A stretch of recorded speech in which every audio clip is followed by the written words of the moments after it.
This is the what resort? The Flamingo Lake RV Resort. We're only staying here for a day, but so far it's pretty cool. They got a little restaurant on site too we're gonna check out.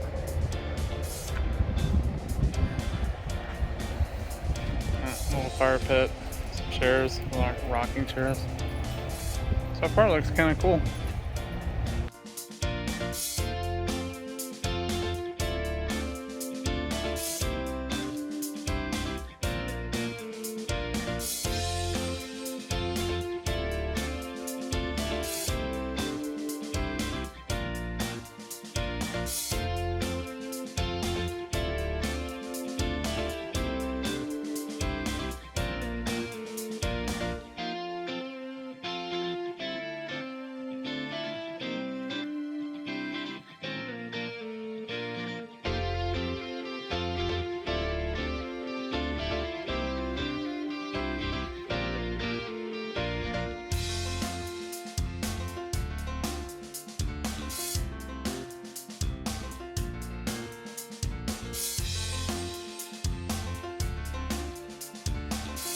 You can see the Airstream right out there.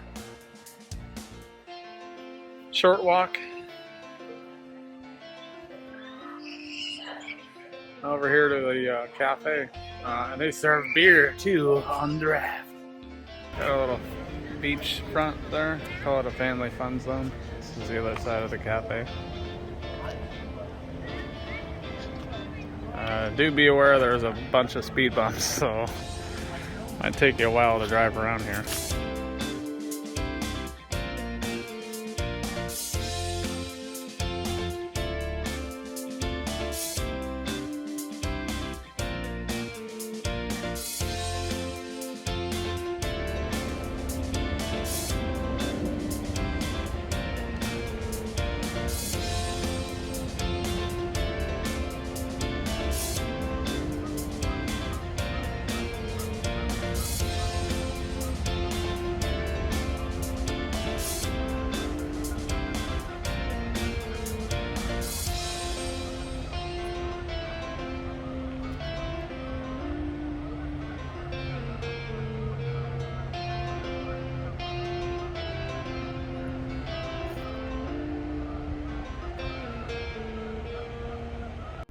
We now go to the Navy SEAL Museum in Fort Pierce, Florida. For anyone who knows us, you know why this was an important stop on our journey. For those of you who don't, my brother is a retired Navy SEAL. Yes, I have his permission to release all of this information. We are so proud of everything he has done to protect our country. The sacrifices he has made, along with his wife and children, do not go unrecognized by us all. Matthew, we love you so much and thank you for your service. Don't forget to thank a veteran. It is also important for us to recognize the fallen. Their family's ultimate sacrifice is unbearable and should not be forgotten. Please take a moment to thank all of these people for your freedoms. The National Navy SEAL Museum, Memorial, and Trident House are not federally funded. They rely on supporters like you to continue the mission of preserving naval special warfare history, honoring the fallen at the SEAL Memorial, and caring for those warriors and families through the Trident House. Here we are on the back side of the Navy SEAL Museum in Fort Pierce, Florida.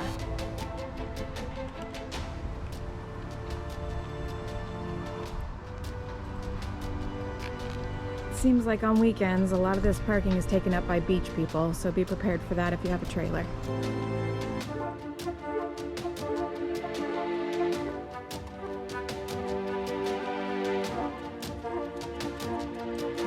The museum's obstacle course, or O course in military speak, is a fun example of the grueling basic underwater demolition SEAL BUDS obstacle course located in Coronado, California.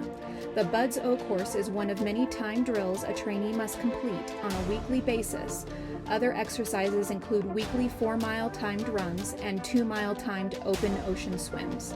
The trainee must improve his time throughout the training in order to continue BUDS. Enjoy! Medal of Honor statue, benefactor Mr. Ross Perot.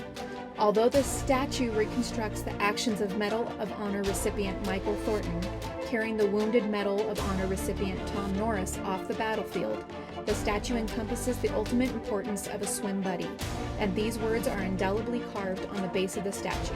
Swim buddy is a deeply rooted SEAL term, which means each being responsible for the other's safety. We apologize for the lengthy video. There is so much to see here that we're trying to capture everything for those who cannot visit. We try to get the signage, but you may need to pause occasionally if you care to read on your own.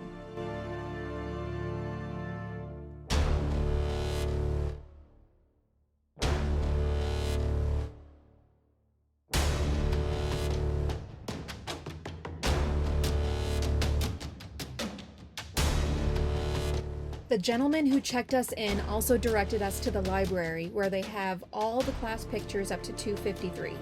Matt was 213, so we were able to find him. I didn't want to show that because I didn't want to violate others' privacy.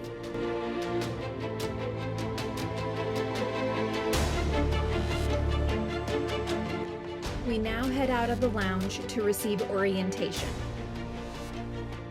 We have a kiosk that's just outside the World War II gallery. Okay. And then go there, it's a computer kiosk. Go where it says Frogman, and it's a database for all retired UDTs and SEALs. Okay. So you should be able to find your father, is My it? brother. Your brother? Yeah, Okay. uh-huh. So your brother should be in there. Okay. He's retired, right? He's retired, yeah. Oh, He okay. retired in 2015, 2014. Oh, okay. Yeah, he should be in there. Yeah.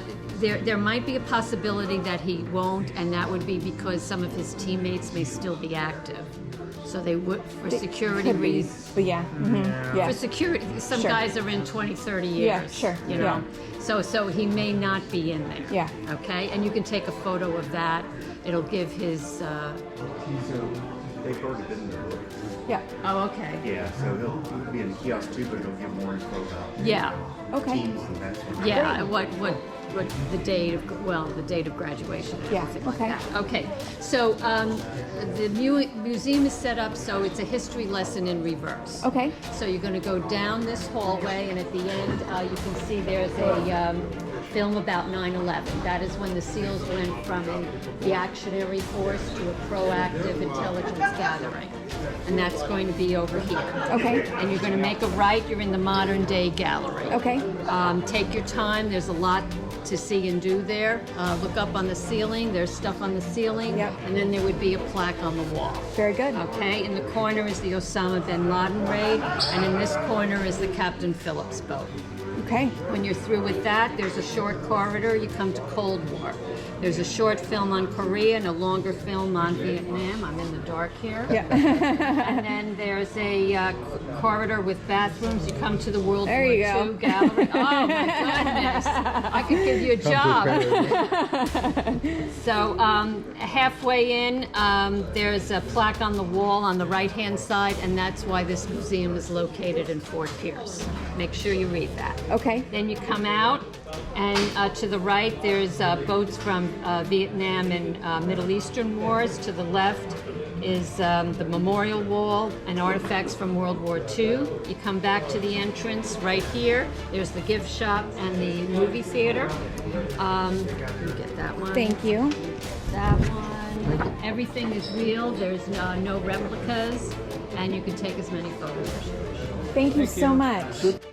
If you are able, please consider donating to the Navy SEAL Museum.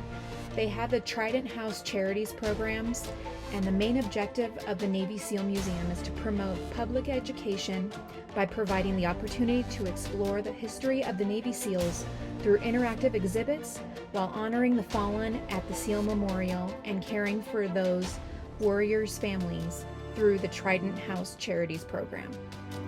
They provide care by way of family support for additional medical needs not covered by federal funding, the scholarship program for children of the Special Operations Community, the Trident House Respite Home, and the K-9 Project for Veterans.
the ceiling height on this? I know it. My head hits the thing. How do they fit?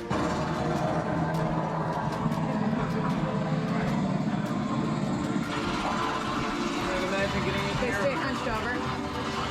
Getting in here with full kit on and a helmet too, like yeah, get into whatever this is.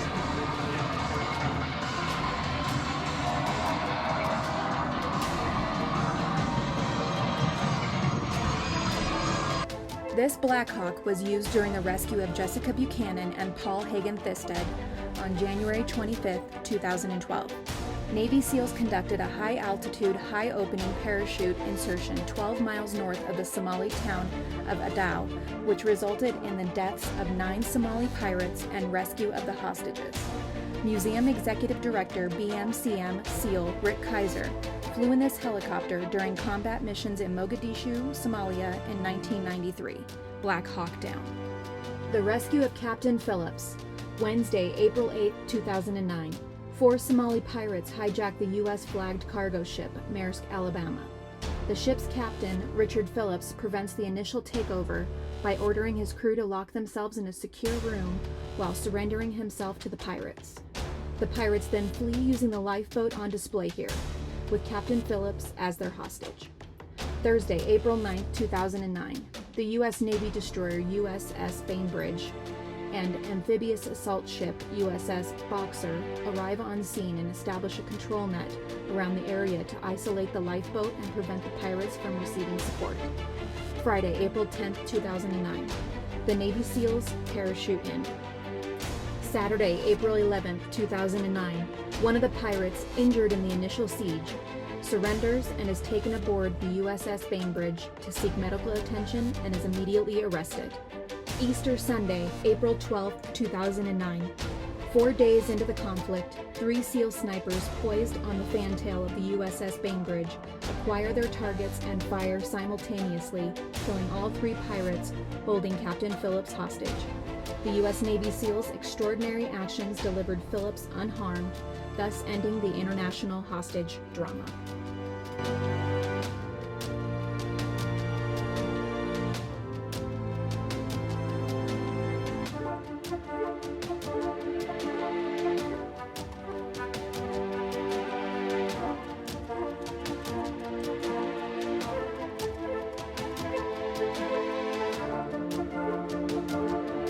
The Challenge Coin. There are many stories about the origin of the Challenge Coin.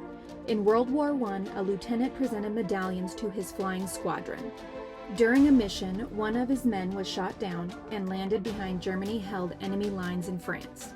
He was able to convince the French that he was an American by displaying the medallion worn around his neck. In World War II, the Office of Strategic Service personnel, deployed in Nazi-held France, were the first to use the coins. Similar to the World War I medallions, these coins were distributed to individuals for verification purposes. The coins were marked with specific information that only a person with prior knowledge would have. This helped foil infiltration into top-secret meetings by spies. Today, the Challenge Coin takes on numerous symbolic meanings and comes in various styles, shapes, and colors. This military tradition is often presented as a special gift among its members in friendly greetings or reunions, but also used to help educate civilians about its historic relevance or to serve as a token of gratitude.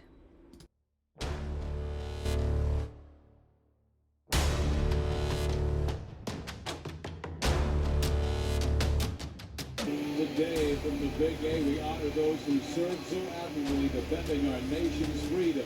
And this evening, the Angels have asked Chief Petty Officer Matt Escondola to throw out the first pitch. Mike Scioscia will catch him.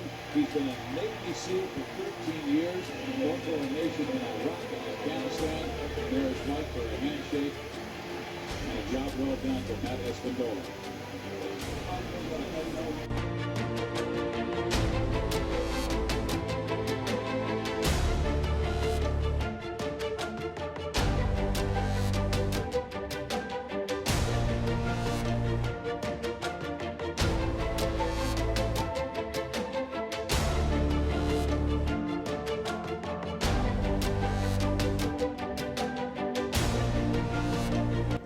Every tool in a Navy SEAL's arsenal, from night vision goggles to his own physical and mental strength, must be state of the art at all times.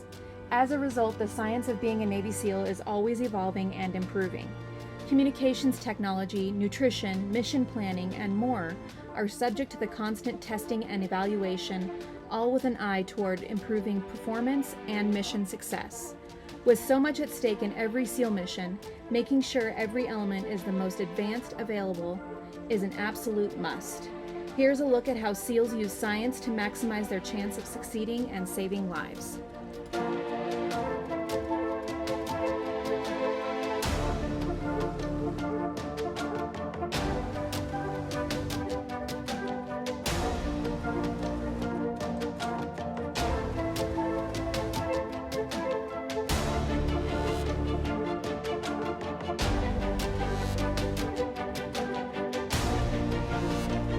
The bell represents many things to Navy personnel. It is used to signal time as well as to announce the comings and goings of high-ranking naval officers. To a SEAL, however, it means quitting. Each person that departs basic underwater demolition SEAL BUDS training before graduation rings the bell 3 times, signifying he has quit. The only exception is on graduation day, when each SEAL rings the bell signifying completion of training.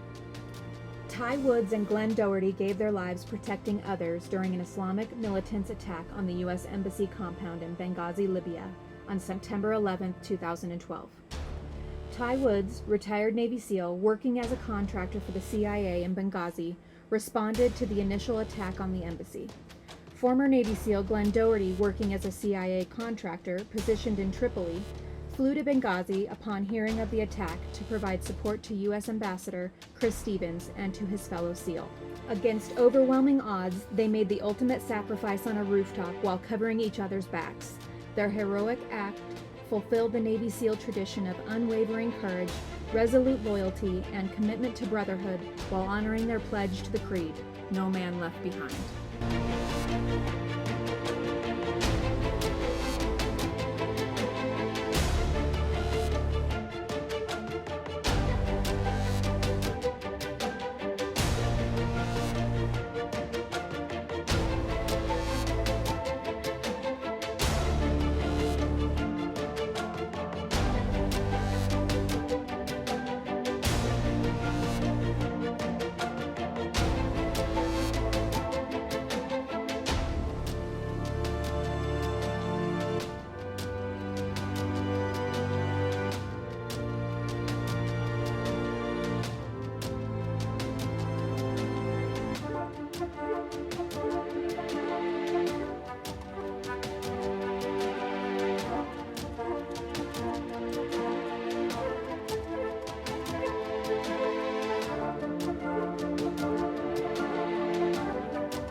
For SEALs, the war in Vietnam was a jungle war. Movement in most of South Vietnam was limited to waterways because the southernmost part of the country was at or below sea level. It was difficult to strike at an enemy that seemed to melt away after an attack, and it was more difficult to pursue them with traditional means. The U.S. Navy tasked the SEALs with locating the enemy, reporting enemy movements, and disrupting their infrastructure.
From 1961 to 1975, during the Mercury, Gemini, and Apollo space missions, UDT swimmers recovered the space capsule and astronauts when they returned to Earth. After splashdown, the UDTs leaped into the water from a helicopter to recover the space capsule that had just landed in the ocean. The UDTs would then attach a flotation collar around the capsule to keep it from sinking. After securing the flotation device around the spacecraft, the UDTs would open the hatch, safely remove the astronauts, and then place them in a rescue basket that would hoist them to the helicopter. The UDTs trained for months with helicopter squadrons, using training capsules like those on display on the museum grounds to meet the physical demands of the job.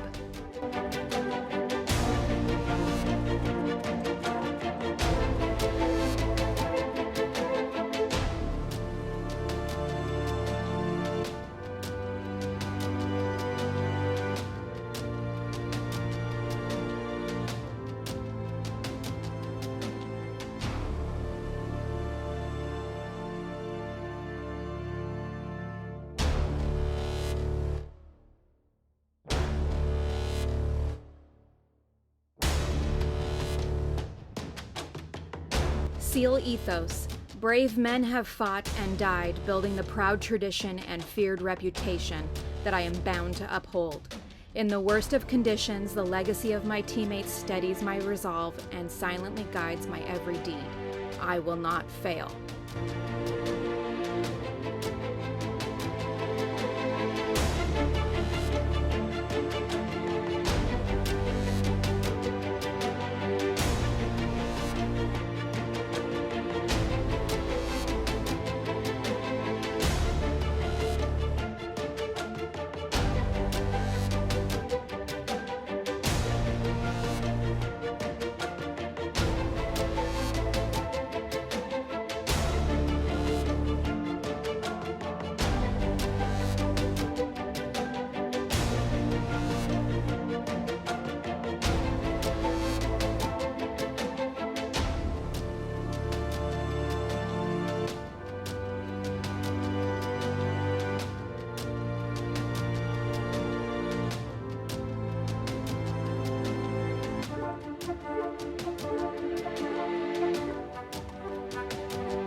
This is Grandpa Noe, and he was in the 11th Airborne in World War II.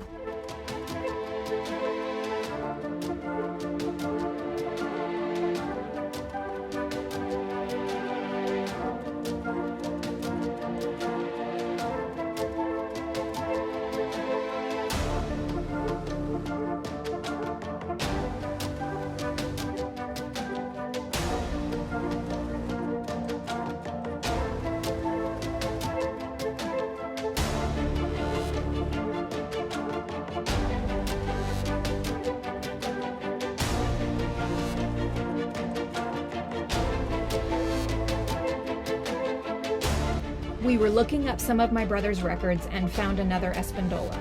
It is not a common last name and certainly wasn't in 1943. Reuben was with the Naval Combat Demolition Unit. It would be neat to meet up with some possible familial ties. Reuben's family bought him a memorial brick at the museum, as did we. It will be so great when my brother has the opportunity to visit the museum with his family and gets to see the brick placed in his honor.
early volunteer, Harold Hall, heads to a new training center at Fort Pierce, Florida in the summer of 1943. I was 18 years old, got home, ready to go, and they said they were looking for 100 volunteers for demolition. So I ran over and I asked if they had any physical limitations because I was nearsighted. They said, no, they said, sign me up.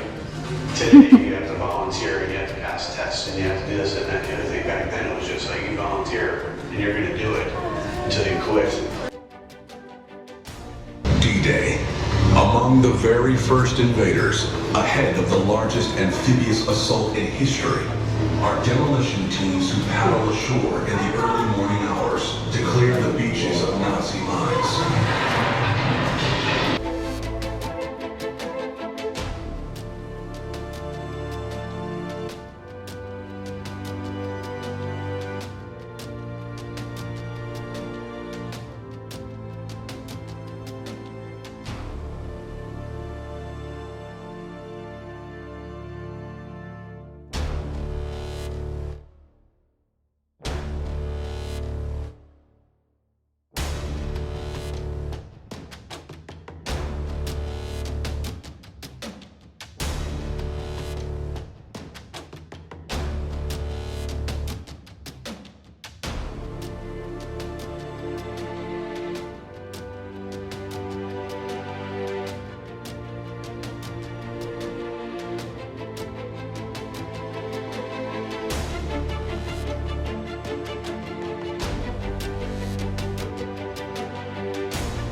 We have a photo of Matthew in his naked warrior uniform, and Grandpa Chuck lovingly referred to them as crowd pleasers.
actually, right now we have a retired SEAL with his dog visiting.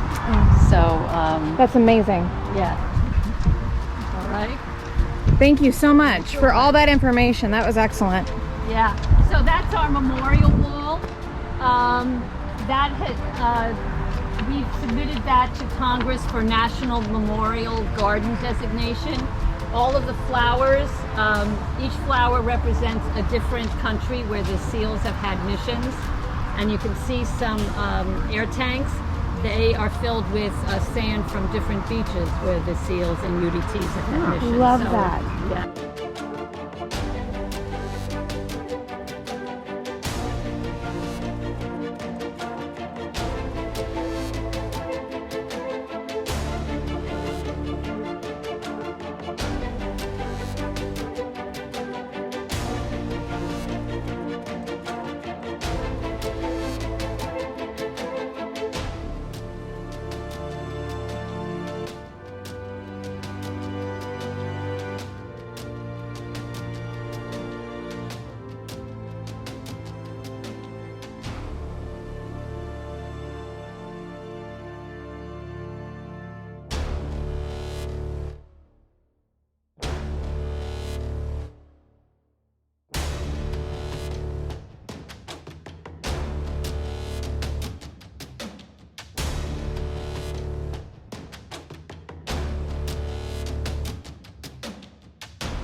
You have to sign a waiver first, too.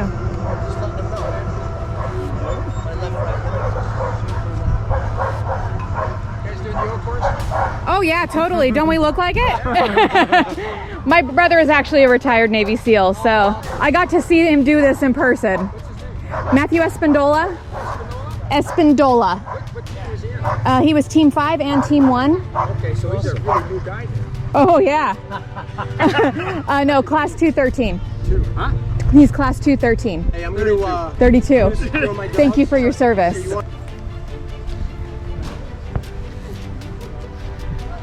Class 32.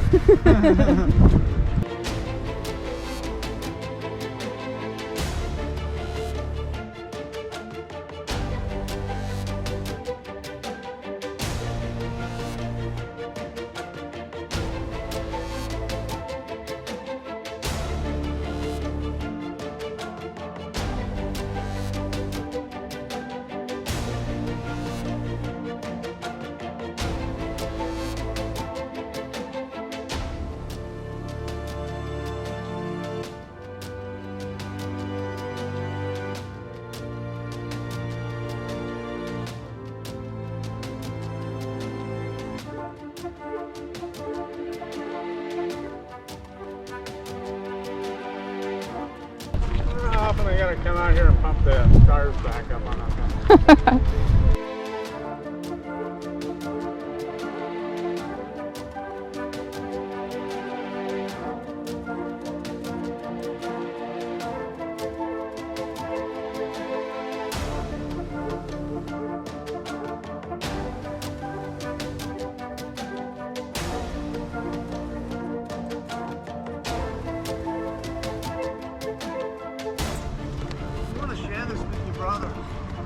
We have a Trident house.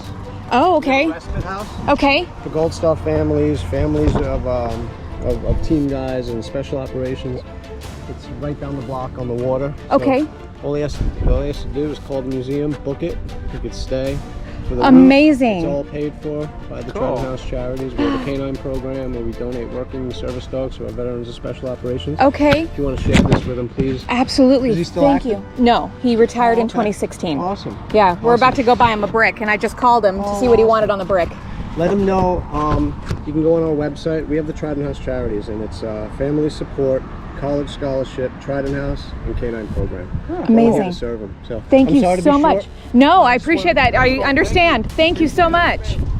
We should have gone by the Trident House, but didn't. It's a tranquil waterfront residence located directly along the beautiful Indian River in Sebastian, Florida. The lovely home serves as a critical and complimentary respite for the families of U.S. Navy SEALs who were killed in the line of duty. It is also available to battle-worn or injured SEALs and their families, as well as to other military personnel with similar needs. If you or someone you know is interested in staying at the Trident House, please contact the museum for eligibility and availability. The Mark V carries 5 crew and 16 fully equipped SEALs. This craft can carry 4 combat rubber raiding crafts with 6 outboard motors and fuel. The Mark V weighs 52 plus tons and can go 50 plus knots from factory, and 40 plus knots outfitted for SEAL operations due to added weight.